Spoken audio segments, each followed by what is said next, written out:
Dookie, please hold. Doesn't give the prompt to leave anymore. Yeah, it just says okay. Yeah. Yeah, you're stuck now.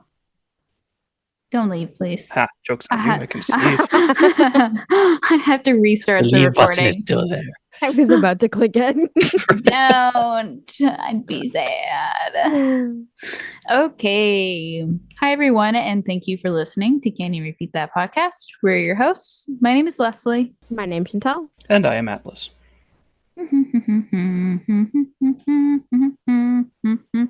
Imagine I actually take out the intro music and just put that instead.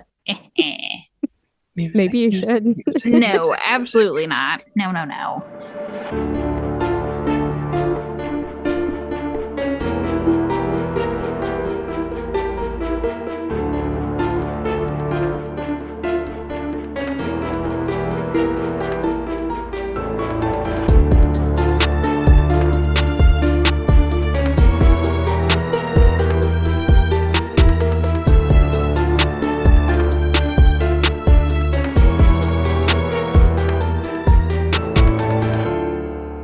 Okie dokie.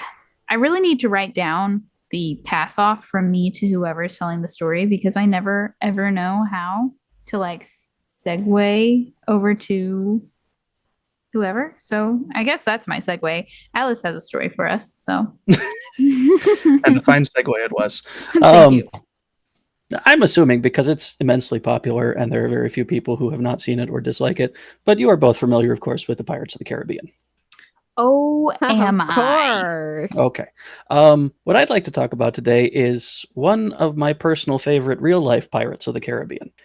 So this takes place during what was known in history as the Golden Age of Piracy. As you can guess by the name, it was kind of a good time to be a pirate. It was a period in the Caribbean and the Pacific between 1650 and the late 1720s, early 1730s, and was divided into roughly three periods. You had what was called the Buccaneering period, which was between 1650 and 1680, where you had a huge influx of English and French sailors starting to base themselves out of Jamaica and Tortuga, just laying into every Spanish colony and shipping route they could find in the Caribbean. By this point, Spanish power, which had pretty much dominated the Caribbean since the time of the conquistadors, was kind of on the decline. So there was a lot of opportunity for pirates and privateers to make a pretty good fortune. Second period of the golden age of piracy was called the Pirate Round in the 1690s. And that is where they really started branching out, not just in the Caribbean, but also hitting as far as like East India on the other side of Africa and into the Indian Ocean and the Red Sea, but still eventually then returning and basing themselves out of the Carib Islands. And then the third period, which is the one where our pirate for today lived in, was the post-Spanish succession period from 1750 to the 1730s. Right before this, there was what was called the War of Spanish Succession, where the ruling king of Spain at the time, Charles II, died with no heirs. So, of course, there was a massive war, as every single country in Europe was like, well, we're kind of related, so that means Spain's ours now. Well, that war ended, and so then you had a lot of sailors and soldiers and privateers and merchants who now had no employment because there was no more war on. So seems like a perfect time to start sucker punching Spain back in the Caribbean, which is exactly what they did. And that is where we get to our pirate, a gentleman by the name of Stede Bonnet. Kind of an odd name. And he was kind of an odd person, as you'll find out. Stede? Source for today, Stede, Stede Bonnet. Stede Bonnet. All right. The history of Stede Bonnet comes from a book written in 1724, published in Great Britain, called A General History of the Robberies and Murders of the Most Notorious Pirates, or just a general history of the pirates. The book in itself is fascinating. It's where we get information of a lot of pirates who are contemporaries of the time, kind of like Bartholomew Black Bart Roberts, Anne Bonny, Edward Lowe, Harry Morgan, like the real life Pirates of the Caribbean. This is where we get their sources. Oh, I did not know that. It's a collection of biographies about the different pirate captains, and our man Stede makes his appearance here. The book itself is kind of fascinating too, in that we don't actually know who the real author is. It's said it's written under the name Captain Charles Johnson, but this is the only place in history and records where the name Captain Charles Johnson appears. Nobody knows who he is. He's a humble king. So. Well, there's a few theories about who Captain Charles Johnson is. One, obviously, that it's a pen name. One theory is that it was a man named Daniel Defoe, who was an English novelist and journalist at the time, who also moonlighted as a spy during the War of Spanish Succession and spent a lot of his time on ships. But he was never in the Caribbean, so most historians kind of lean away from that it probably wasn't Defoe. The other is a man by the name of Nathaniel Mist, who was another journalist at the time, who worked for a long time as a maritime merchant. So he had more access to that kind of field, and probably most people agree if it is one of those two, it's probably Mist. But honestly, there's really no evidence one way or the other for either one. He's just a commonly accepted one. But getting off track. So our man Stede. Stede is commonly and famously referred to as the gentleman pirate, but a more accurate name for him might be something more like the cowardly pirate, or the inept pirate, or the stupid pirate. He is primarily remembered for two things. First, for being a snappy dresser.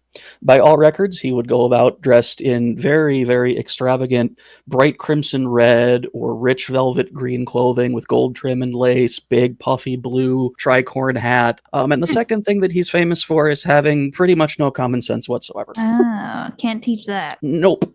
So he was born in 1688, christened in Christchurch Parish on the 29th of July, 1688, in the town of Bridgestone, Barbados, in the Caribbean. His parents were Edward and Sarah, and Edward, his father, was a very wealthy landowner, owned an estate of some 400 acres southeast of the town of Bridgetown. However, at the age of 6, Stede's father, Edward, suddenly passed away, and he inherited this entire estate. Was managed for a brief time by his mother until he was a little older and could manage it. He received, by all accounts, as good an education as anyone wealthy and noble could at the time, especially in Barbados, which was a little bit, it wasn't a small town. It was, there was a brimming European society in influx. So he was educated. He served in the local militia with the rank of major, according to records, during the time of the War of Spanish Succession, but there's no records that he actually took part in any fighting. Most likely, like with many members of the nobility of the time, his military rank was just given to him because he was rich. Yeah, bought. Not really a good practice, but that continued as late as the Napoleonic Wars, but that's another topic entirely. After his military service, he lived fairly quietly until November of 1709, at the age of 21, when he married another member of the local nobility, a woman by the name of Mary Allonby. They had 3 sons, the first of whom they named Allonby, after her family's name, who unfortunately died shortly after birth, Edward and Stede Jr., and then a daughter, Mary. And all 3 of these surviving children were younger than 5 when literally one day their father just decided, I'm going to be a pirate. There's no warning whatsoever. Bonnet just one day decided he was going to leave his life of luxury and just go. Why precisely is unclear. There's a couple of theories. One, by the historian Robert C. Ritchie in the Oxford Dictionary of National Biographies, suggests that he was driven to piracy to recapture his more adventurous youth that he'd had in military service. It's possible. It's also possible, according to other historians, that he and his wife didn't really get on the best and he wanted to get away from his wife. Kind of a little bit of an overreaction, if you ask me, but hey. Early midlife crisis. Crisis. Yeah. Or early hyperfixation. We'll go with a little column A, a little column B, I think. But Bonnet started his career as a pirate in kind of an odd way compared to others at the time. First off, most pirates of the time, or privateers, the ships that they captained, they got by either leading a mutiny aboard a ship they served, or by capturing them, or converting their own privateer vessel to a pirate ship. Bonnet bought a ship. He had a local shipyard just build him a sloop, which a sloop is a small single-mast 2-sail vessel. I'll send you a picture of it here real quick. Is Sea of Thieves an appropriate? No. Okay, never mind. I was literally thinking the same thing. Okay. And as always, pictures will be posted on our Instagram for you to see. And with it also here, there's a sloop and also an illustration from the book I talked about of Stede himself. I don't know how to spell that, by the way. But if you could put what that is, so whenever I make the posts, I cannot look dumb. Sloop. Okay. Thank you. Okay. Sorry. Okay. No problem. So Sea of Thieves, but not really. But not really. No, you'd have a secondary sail off the foremast and sometimes one to the aft as well. They were light ships, small, a very common pirate and privateer vessel, because of their maneuverability. He then equipped it with 10 cannons and named it the Revenge. He told everybody around town that he was going to use it for island trading, which was very common at the time for merchants. It was a great way to make your fortune, pick up something in Carlisle Bay, ship it over to Port Royal, grab something in Port Royal, ship it to Tortuga, somewhere to New Providence, up to the Carolinas, along the American coast. It was profitable to island hop. And that's what he told everyone he was doing. And then that night, under the cover of darkness, he and his crew, which he hired on, just sailed out and became pirates. In another odd break from tradition, Bonnet didn't pay his crew with plunder, but just paid them regular wages out of his own pocket. Oh, okay. His crew picked up fairly quickly that this guy is kind of a moron. Because one thing that I neglected to mention about Bonnet deciding to suddenly become a pirate and start sailing the seas is he had no experience or knowledge whatsoever of shipboard life or sailing. Knew not a thing about it. So he really just said, I'm going to try it. I'm going to try it. Yep. In a time without Google Maps. Scary. But Bonnet's lack of knowledge bit him in the ass fairly early on. Already during this time period, the actual, movies sometimes, give us a misinterpretation of just how much authority a pirate captain had over their crew. Authority is kind of even a questionable term.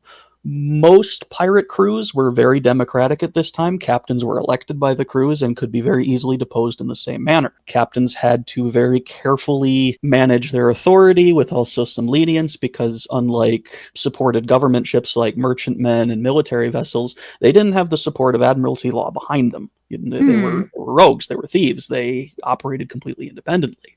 So a captain's authority was very much based largely on how they treated their crew and the respect that their crew had for them. So this dumbass rich idiot who had no knowledge of how to sail a ship didn't exactly mesh well with his crew from the get-go. He relied almost exclusively on his quartermaster and his bosun for their sailing knowledge.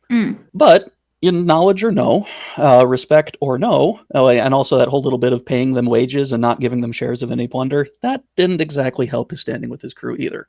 But either way, Bonnet's first cruise took them up the coast to the then colony of Virginia. This was before American independence in 1776, and they parked outside the Chesapeake Bay. They captured and plundered 4 vessels within a month's time, and then they sailed further north to New York City.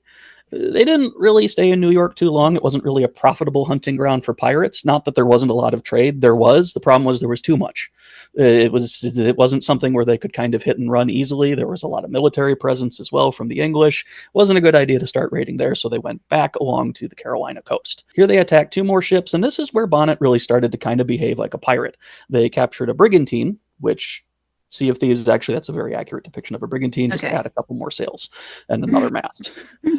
And also another sloop from his home of Barbados.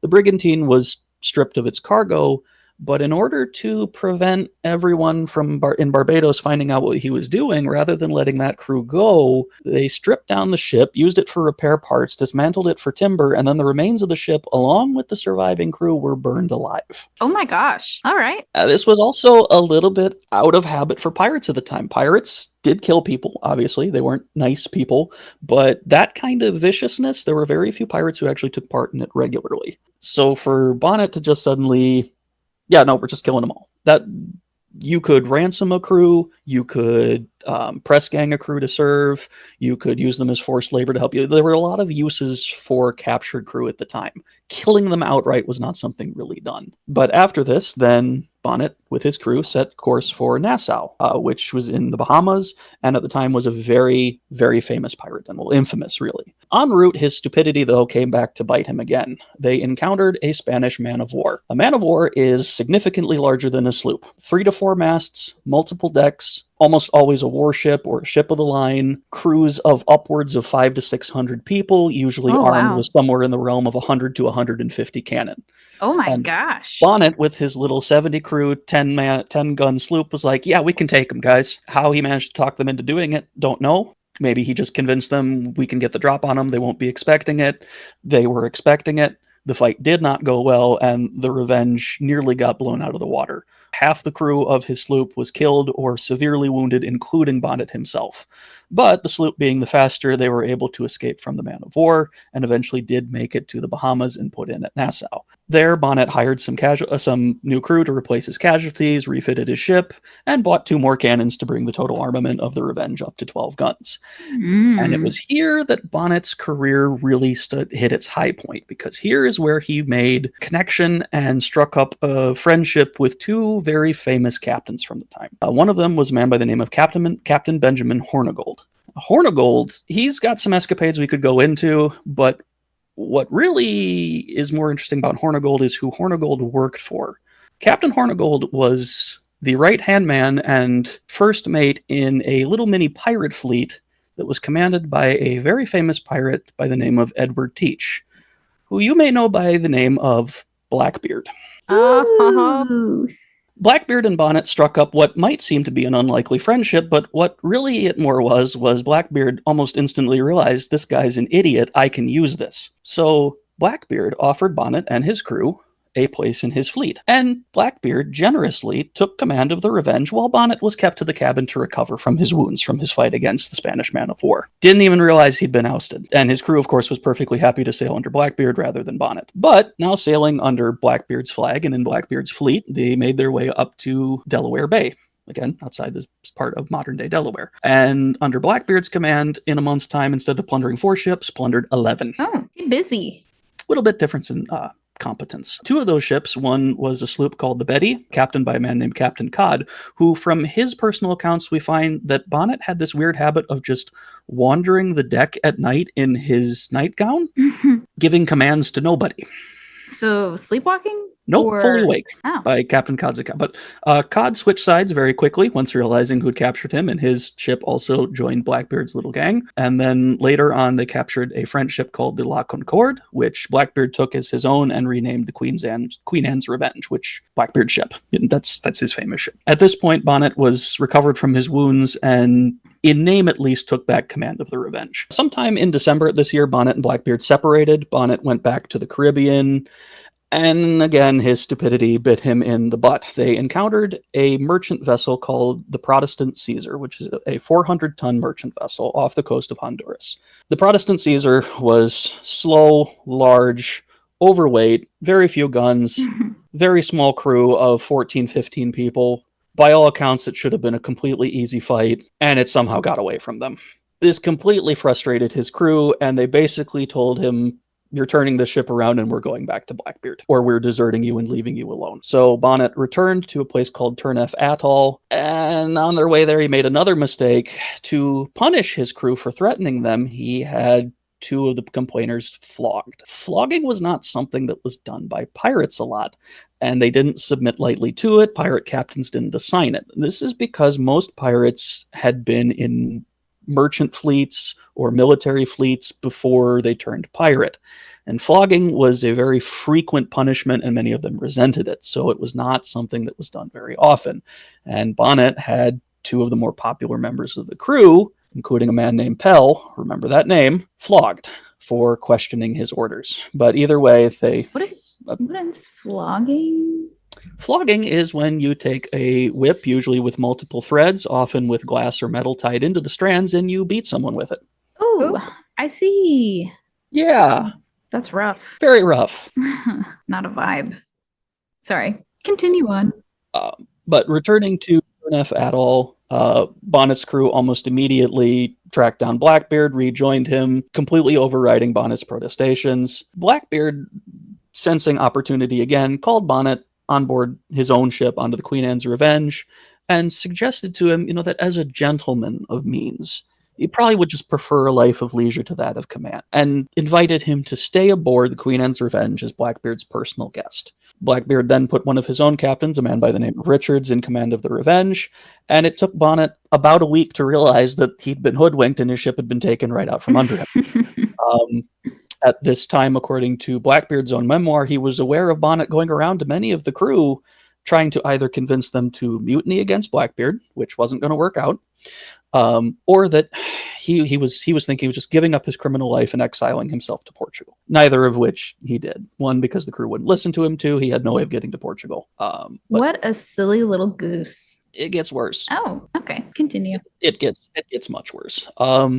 Around this time, a few months later, after pillaging, plundering, and stealing their Weasley black guts out, to quote Jack Sparrow, Blackbeard and Bonnet both decided to take advantage of what was called a letter of marque, which was basically given out as kind of a pardon of sorts. A letter of marque was given by authority figures or royalty during this time to privateers, basically to allow them to engage in legal piracy.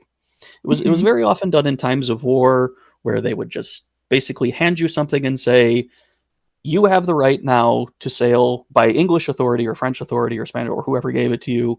You are empowered to basically be a private military vessel. You can do whatever you want, including attacking foreign vessels who we're at war at.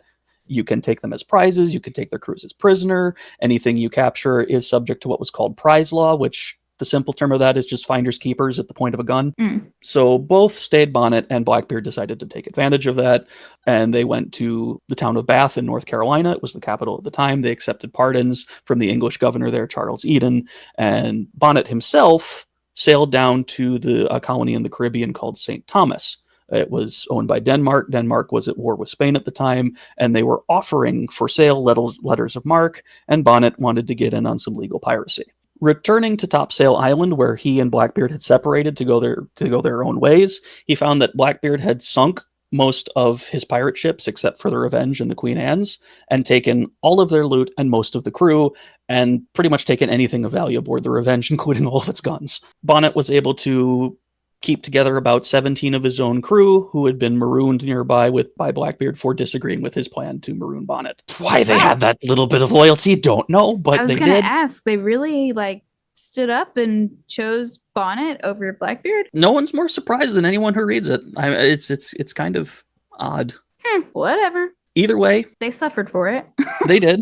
But Stede and his 17 loyalists out of a crew of 70, they completely gave up on the idea of going to go get a letter of marque, because now Bonnet was determined that he was going to take his revenge on Blackbeard and wanted to chase him down. Again, not really thinking through his plans here. No. He chased him for at least a month and a half, and he came close to catching up with him a couple of times, but he never had his chance. Hoping to kind of preserve his pardon, because at this point he'd not done what he told the governor of North Carolina he was going to do, and was kind of breaking away from that, he decided he was going to disguise himself and adopted the alias Captain Thomas Heralds and changed the name of his ship from Revenge to Royal James. And then he completely ruined that disguise by, instead of engaging in trade and merchant work, just started robbing vessels again. There was no charade of trading. There was no charade of anything. It was just naked piracy, mostly egged on by his crew at this point. He, over the next month and a half, pillaged 11 vessels, set loose most of them, burned all the Barbados ones again, because still at this point felt he had to do that.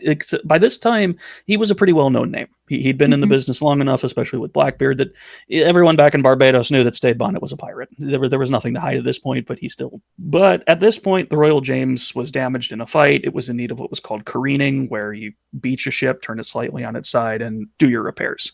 They put in the Cape Fear River, which is in South Carolina, to do their repair work. They didn't really make any kind of secret. They didn't try to sneak in, so they were spotted by a number of people, and Robert Johnson, who was the governor of South Carolina, found out that, hey, there's a pretty notorious pirate in my territory. We're going to deal with that. So he sent a naval expedition of 3 sloops under the command of a Colonel William Rhett of the English Navy to track down Bonnet and bring this man to justice.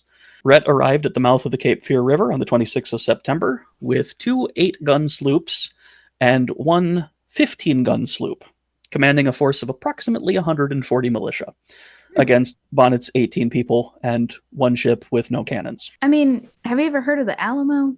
It can be done. Bonnet was obviously aware of them. He was disconcerted to learn that they were warships and not trade ships, and he planned with his crew that they have no option. They have to fight it out. Before that, he sent one of his crew with a message to Governor Johnson, telling him that if they did not let him go, he was going to sail to Charlestown Harbor and burn every ship there.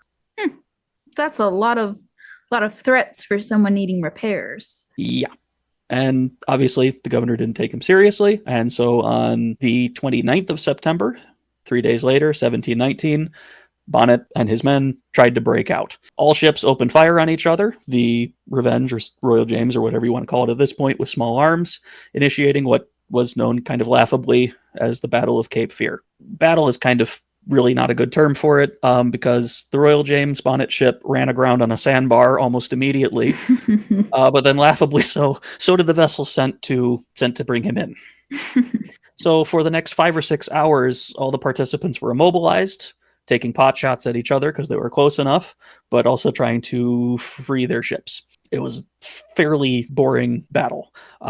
Eventually, though, Colonel Rhett's sloops managed to work themselves free before Bonnet was able to work his ship free. All 3 of them closed in, demanded that he surrender. Bonnet refused, saying that he would blow up his ship and them before surrendering, and threatened to shoot any man who tried to stop him. At this point, his crew had had enough and said, why did we even mutiny for this guy? Why did we oppose Blackbeard for this guy? Raised a white flag, pinned Bonnet down, and locked him in irons. Lots of life choices being questioned at this point, I assume. At this point, according to Rhett's personal account, Bonnet shouted over the water that he would agree to discuss surrender terms. Okay. He backpedaled real quick. There were no surrender terms. Bonnet was forced to surrender unconditionally, and he and his crew were returned to Charlestown to await judgment. They arrived back on the 3rd of October. There, Bonnet was separated from the bulk of his crew and held for 3 weeks, along with his boatswain, Pell. His what? Remember that? Pell. Boatswain was was an officer in charge of keeping morale. And one of the people that Bonnet had flogged. Oh, you don't say. During the night, however, Bonnet and his quartermaster, Harriot, managed to escape. They were tracked down very quickly, though, because Pell told the governor and the government officials exactly where they went. Oh. And Pell did a lot more than that. After Bonnet was brought back, he was put on trial, tried by a judge by the name of Nicholas Trott, who was a member of the Vice Admiralty. And Pell turned King's evidence against his fellow pirates and against Bonnet and gave the courts everything they wanted.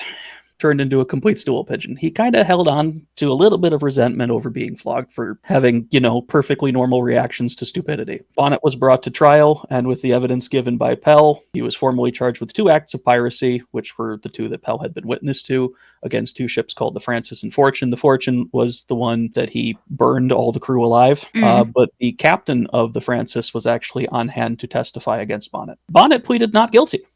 Oh my gosh. And his defense was that he had no authority over his crew whatsoever, that they didn't respect him. He told the crew that his crew engaged in piracy against his will. He didn't give them consent to rob any vessels or kill anybody or nothing of the like. Nope, not at all. Didn't do anything. The court did not accept these protestations. At this point, Bonnet is said to have kind of visibly, mentally just kind of disintegrated on the stand. I'm just imagining him standing up super straight, and then all of a sudden he just melts into the floor. He in some ways he kind of did not take them very long for the judge Nicholas Trott to sentence him to death by hanging, finding him guilty. Bonnet apparently then went into full begging mode. He is said to have said to the courts, "Dear sir, please cut off my arms and cut off my legs so that I may sit and read from the scriptures. And please, sir, I swear I will forever sing praises to our Lord. But I beg you, sir, whatever you do, please do not hang me." Man. It's said that the people at the court pitied him, especially some of the ladies present at court were very much moved by this handsome young pirate's pleas. The judge wasn't.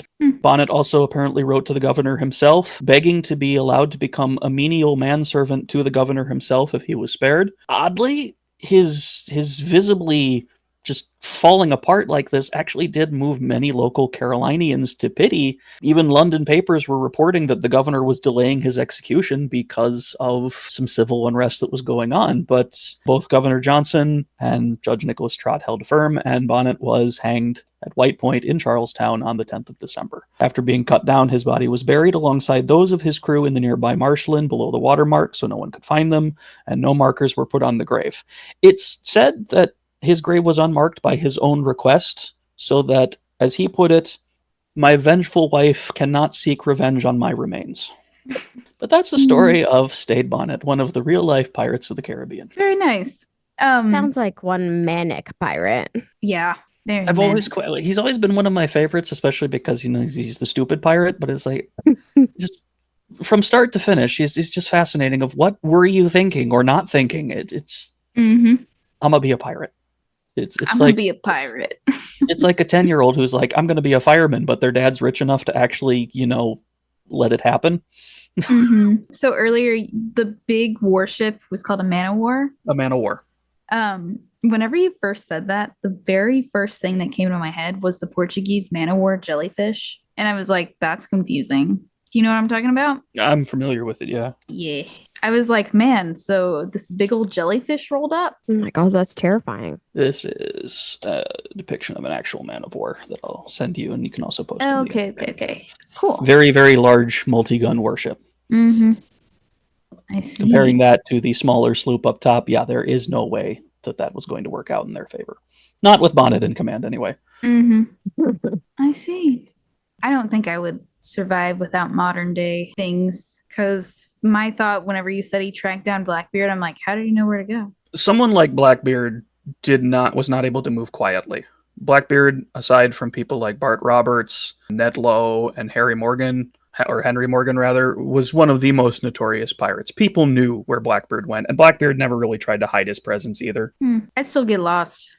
I have to use Google Maps going across town. So a lot of it was like he would hear like, "Oh, Blackbeard was spotted at this I had it in place," my notes and actually. then Yeah, when he was trying to track him down, like he heard that he was at Oracoke. so he we went go after there. Oracoke, but apparently he missed his departure by several hours, according to people who were there. It was basically he'd hear Blackbeard sailed for this place, and he'd go there to try to catch him, only to miss him. Can you imagine having that much time? I sure can't.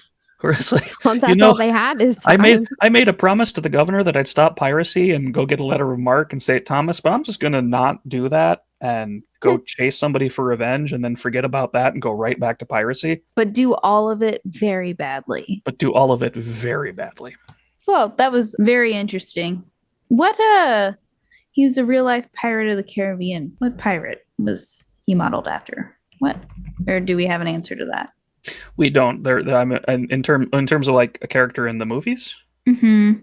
No, there isn't anyone who is anything like the stupid Stede Bonnet. I mean, there were those two shipmates. Leslee. Yeah, but they weren't. Pinto and Rigetti. Yeah, but they were also smarter than Stede was and had knowledge of seamancraft and sailing. So. Yep, you're right. He was just a fancy rich boy with a manic personality and said, "I'm gonna be a pirate."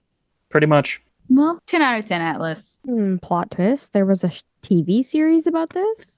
There was, and it is ridiculously inaccurate. They took a lot of liberties with it. They played up that he was a lot more vicious than he actually was. He was vicious, but he was also viciously stupid. They also added in weird romance plot with him and Blackbeard. And Of course. Yeah, nope. That didn't happen. I'm sure it made for a great story, but yeah. And it was an interesting show. I did see it. There's a lot of historical inaccuracies to it. I'm not going to say it's completely inaccurate because they did get a lot of the looks right, a lot of the events right, but they added in a lot to boost up the story. Yeah. All right. Well, we have a minute left. So outro. Thank you all so much for listening to our podcast. As always, you can find any pictures pertaining to the story posted on our Instagram, Twitter. Oh my gosh, Instagram and Twitter at CYRT Pod and on our Facebook page. Be sure to rate and review us wherever you listen, as rating helps us a ton, and we do see those downloads. Have a topic suggestion or want to share a story? Send us an email at cyrtpod@gmail.com. Until next time. First off. Bye.